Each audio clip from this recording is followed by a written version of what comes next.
آج ہماری عورتیں بگڑ گئی ہیں، آج ہماری بیٹیاں بگڑ گئی ہیں، آج ہماری نسلیں تباہ ہو گئی ہیں۔ ہمارے ماں باپ کے اندر ایمان نہ رہا، جذبہ نہ رہا، اولاد کی دینی تربیت نہ رہی، اسلام کے جذبے پر معمور ہوا کرتے تھے، اپنی اولاد کو ہمیشہ یہی خیال کے ساتھ پروان چڑھاتے تھے، یہی بولتے تھے کہ بیٹا تیرا نصیب یہ ہے کہ تو اسلام کے کام آ جائے، تو اگر بڑا بن جائے تو اسلام کو کچھ نہ کچھ فائدہ پہنچا دے۔ لیکن میں سمجھتا ہوں کہ آج کون سے ایسے ماں باپ ہیں جو بچے کو کنگھی کرتے ہوئے، بچے کو کپڑے پہناتے ہوئے، بچے کو نہلاتے ہوئے، بچوں کے کام کرتے ہوئے اس کے دل میں خیال ڈالتے ہیں کہ بیٹا تو اسلام کے لیے جینا ہے، اسلام کے لیے مرنا ہے۔ کتنے لوگ ہیں جو بولتے ہیں؟ آج ہمارا ٹرینڈ بدل چکا ہے۔ آج ہم کہتے ہیں کہ پڑھ، بڑی نوکری میں جا، بڑے عہدے میں جا، تجھے یہ بننا ہے، تجھے وہ بننا ہے، بڑے گھر میں تیری شادی ہونی ہے، جہیز اتنا کا لینا ہے۔ ماں باپ جس ذہن سے بچے کی سوچ بناتے ہیں وہی تو بچہ بنتا ہے۔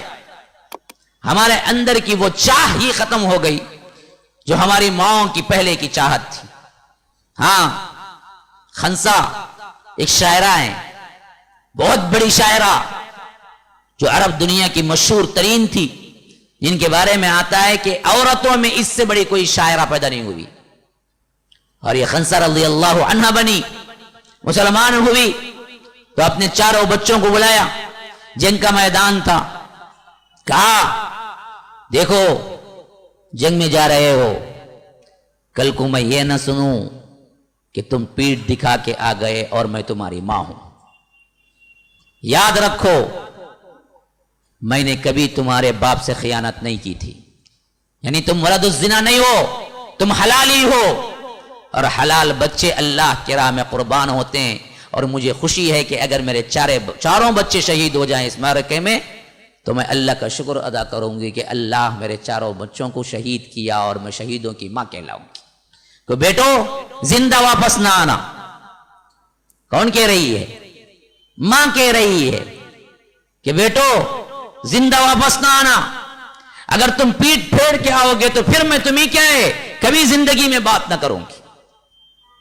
پھر وہی خنسائیں جو معرکے میں گئے تو اجازت چاہیے میں بھی اپنے بیٹوں کے ساتھ جاؤں، کہا کہ عورتوں کی اب کوئی ضرورت نہیں ہے، مرد ہی بہت ہیں، تو کہا کہ زخمیوں کو تو کچھ پانی پلاؤں گی، کہا کہ اس کی بھی ضرورت نہیں ہے، آپ اپنے گھر میں رہیں، آپ کے 4 بیٹے جا رہے ہیں، اتنا ایک خاندان کی طرف سے کافی ہے۔ تو انہوں نے کیا کیا؟ اپنے چہرے پہ ڈھاٹا باندھا، چہرہ چھپا لیا اور اپنے بیٹوں کے ساتھ چل پڑی۔ معرکہ پہنچا، اس زور سے لڑی کہ وہاں کے سپہ سالار کو کہنا پڑا کہ پتہ نہیں وہ کون شخص ہے جو ڈھاٹا باندھ کے پوری جنگ میں وہی سوار رہا۔ بعد میں پتہ کرتے کرتے پوچھا گیا کہ وہ کون ہے، تو وہ حضرت خنسا نکلی۔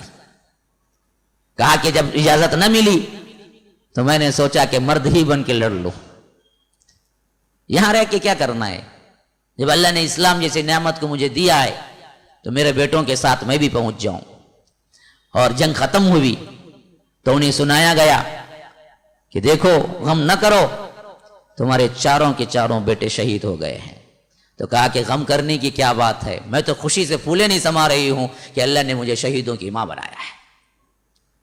یہ مائیں ہوتی تھی جو کردار ساز ہوتی ہیں، بچے کا پہلا مدرسہ وہی ہے جن سے یہ لوگ پیدا ہوئے، جنہوں نے کیا تاریخ میں اپنا نام ثبت کیا، اور آج ہمارے اخلاق بگڑ گئے، ہمارے خاندانی وراثتیں تبدیل ہو گئی، روایتیں تبدیل ہو گئی، ہمارے اندر کچھ نہ رہا۔